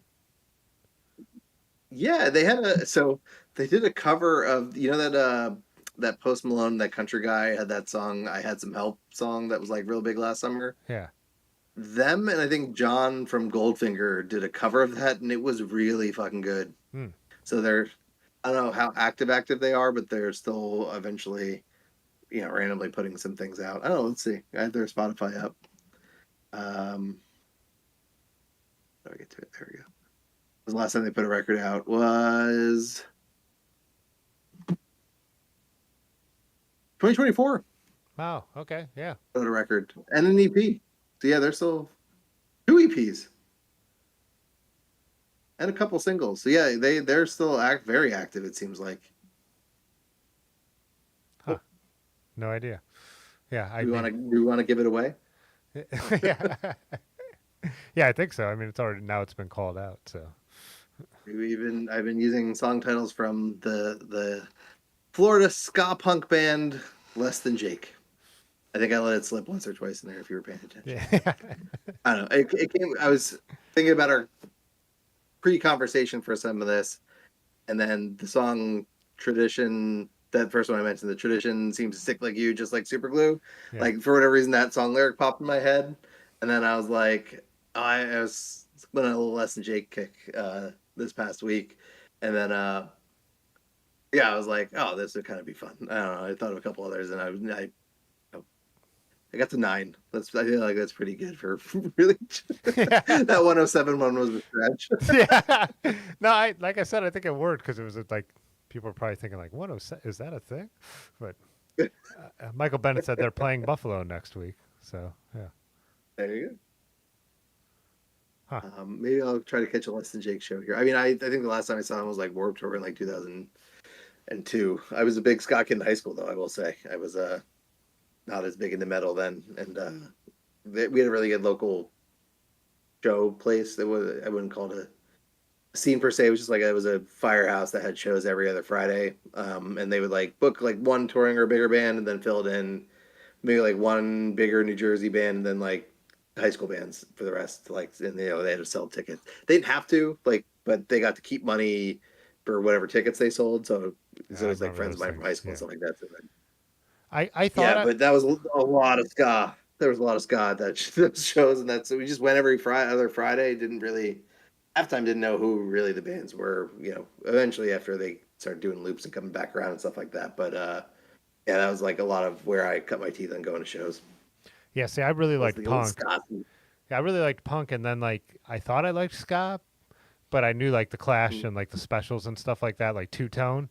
And then my college yeah, roommate, which we got put together randomly, was a big ska fan. I'm like, cool, we'll get along great. And then after I heard enough third wave ska, I was like, I never need to hear ska again. yeah. It's one of those things where like there's a couple bands that feel like really mastered, it, and then after that, it's just like it is what it is. Every once in a while, you hear like that cat bite band that's newer, or is Kill Lincoln is another one. There's a couple Hmm. modern ones that are interesting, and I find myself listening to occasionally. Um, but yeah, ska for life. Could you? So my intro to merch was my friend was in a ska band, and we after school one day went and bought a pack of white t-shirts and black spray paint and like made a checkerboard stencil and then like cut out the letters for their name of their band and spray painted them and then went and sold them at the show and they let me keep the money. It was cool. It was like that was the first merch I ever sold was some really DIY some really Yeah. DIY ska merch for Uphill Battle Hmm. was the name of the So band. they didn't have a ska. It wasn't Lee Harvey Skoswald or something like that. There was a band called Lee Harvey Skoswald, by the way. But yeah, What? those all got like a little old too in the end. The puns on the ska is pun the right word? I mean, I'm drinking a beer called Boat by a New Jersey brewery down here called Carton, but so of course I had to. Oh, a tuna boat. Nice. Oh yeah, I'm full of gimmicks. But you keep bringing me on.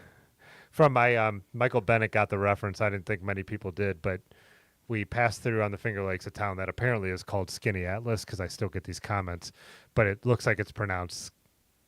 I it looks like it's pronounced ska needle ace, and I said this town used to just be called Needle Ace until the third wave ska boom, and they changed their name to Ska Needle Ace. So, but yeah, that was a joke I made in that video that I'm like, if anyone gets this joke, but yeah. I think I texted Brad Yeah. that he was behind. And so he was like, "What the fuck?" And then I explained it. He was like, "Oh," and I'm like, "Yeah, it's less funny when." It's about as funny as 107. Yeah, yeah, yeah. That's yeah. Um, Speaking of merch, though, if I could plug, I have Yeah. so for those of you that don't know me or what I do, I'm big on. I like to make a lot of what I would in the community, you call a rip. So like we have an obituary rip. We got an oldie rip. We have some original art out there. My John, that's in the chat there. I've seen him pop up a couple times. He does some of the art for us. Drew a really cool logo. Throw out a bunch of stuff. So like right now up there, we got this cool like kind of monstery shirt that we've had a couple people do different interpretations of our logo. So we had a girl Kenzie from Tampa did one that we put on. I've used it a couple times, but it was like the skull with like mushrooms growing out of its eyes instead of Yeah. like the more straight up logo that John had. And then this dude drew like an interpretation of like the chill, so it's the chill flipped up cap and stuff like that. But like it's crazy monster looking thing. And then we have like I've got our logos and stuff printed on what I call like the best way to describe it is like it's rec league soccer jerseys. So if like your kid plays the local rec soccer, it's the same blanks that they would print those on. But they're nice, and they're polyester blend, so they handle sweat well. And they don't have pockets or anything crazy in them, but I'm also only selling for like $25. So, but they're a nice little, like, even if it's just like a base layer under some bibs or something like that, they're good addition there. And then I have I don't even have one. The caps. So if you Ben had one in you the drink Discord beer earlier. on bike, Yeah. I sell these things that you can throw on there, and it kind of snaps shut, and it prevents the beer from spilling all over your sandbag. So if you feel like throwing a couple shekels my way, partysizecycling.com. If you're local in New Jersey, I also put all of our rides up on there at this point. So come check us out. Come swing by we do a cool night ride where we climb up to a liquor store and drink beer in the parking lot, or a beverage or snacks, whatever you want. And then depending on the crew, we'll go and either hit some just a cool pedal back, or maybe we'll go do some we have this thing by us called the Gorge, which can get pretty treacherous, especially at night. So we'll go through there if it's like more advanced people. But we sort of, our big thing, unless it's a published route, we will sort of adapt it to the comfort level of the people on the ride, and things like that. So it's never really, we don't publish a lot of routes, but it's really just like make a judgment call and sort of make the route in the parking lot based on who's showing up for the ride. So if you're worried, you have to be able to at least comfortably usually ride like 12 to 15 miles, but we're not killing it. We're not like we're usually averaging like 8 to 10 miles an hour, things like that. If you're in New Jersey or Eastern PA, come check us out. I dropped a link to your website in the chat too, Awesome, thanks. they could just click it. Yeah, awesome. Cool. Gotta pay the bills. Yeah. That's right. Parts of does not pay my bills. In fact, I lose money every year. Yeah, I know. That's what I always say. Like, it's like people want to support, so I do the merch sales, and I'm like, is this? Yeah, whatever. It's fun to have your stuff out there, and it's fun to support other people who make cool designs. It's not that I quote unquote lose money, but I spend it on things like I sponsor the pro women's race for our local grit race to make sure that they have equal pay.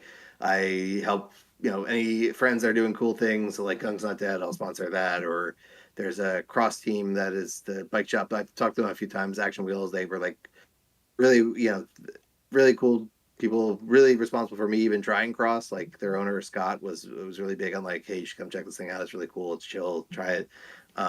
So they were starting a team. So I was like, absolutely, let me sponsor that. We've done hats for Joy Machines in the past, where we supplied them with hats for the years. Like that's really where any excess dollars get sort of refunneled through things that I wish had access to more resources. So that's really what we're doing with it. 100%. That's awesome. Yeah. I've always appreciated that. I've always said that, like Stephen was in the chat earlier. The organizers are people who do that, and logistics are the greatest people. Because I'm like, I could do it like twice a year. Sometimes, but it's good. Yeah, I'm You someone also get to pick a lot of your own rides, which is nice. Yeah, I'm always on a ride I'm comfortable on because I made it. Awesome. And like I said, you had mentioned, I've got my friend moving out to New Jersey, so I'll connect you two as well too. So really good dude, really cool couple, both bike riders. So yeah, what do you think? Do you want to wrap it up for tonight, or? Yeah. Hey, thank you again for having me on, by the way. I know we're sort of doing the little jokey titles, but happy to argue about it in the DMs with anybody that wants to. These are not just takes just to like say bullshit. Like these are things I say to the people that I ride with all the time. It's nice to have some good conversations about it. It's nice to talk to you, Tim, more than the 2 events that we get to do a year together. So exactly, it's been fun. It feels like we're hanging out. It's a good time. So yeah. Absolutely. Awesome. Yeah, please send me anything that you wanted me to see in the chat. I won't be able to see it after this closes out. So send it to me directly. Yeah, hit him up. You got his link. His Instagram and everything is linked there. He's also has his own Discord as well. So if you click on his profile, you could check out his Discord. Yours is way better than ours. Yeah. Ours is really just for rides. Like, so I don't worry about Discord if you're not local. Yeah, it's definitely not me. It's the other people who like carry that weight, which I love. So I like being able to provide the platform, and I'm glad it's like made a community. But yeah, it's definitely the contributors. So. Awesome. All right, man. We'll talk soon. All right, everyone. Have a good night. Okay, bye. All right. Okay, this night. Fitzwater photo.